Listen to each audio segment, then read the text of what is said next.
உங்களுக்கான இரவு வசனம். ஐஸ்வர்யவானுடைய பொருள் அவனுக்கு அரணான பட்டணம், அது அவன் எண்ணத்தில் உயர்ந்த மதில் போல் இருக்கும். அழிவு வருமுன் மனுஷருடைய இருதயம் இருமாப்பாயிருக்கும். மேன்மைக்கு முன்னானது தாழ்மை. காரியத்தை கேட்கும் முன் உத்தரம் சொல்லுகிறவனுக்கு அது புத்தியீனமும் வெட்கமுமாயிருக்கும். மனுஷனுடைய ஆவி அவன் பலவீனத்தை தாங்கும். முறிந்து ஆவி யாரால் தாங்கக்கூடும்? புத்திமானுடைய மனம் அறிவை சம்பாதிக்கும். ஞானியின் செவி அறிவை நாடும்.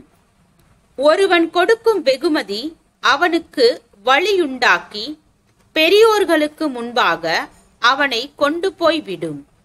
நீதிமொழிகள் 18வது அதிகாரம் வசனம் 11 முதல் 16 வரை.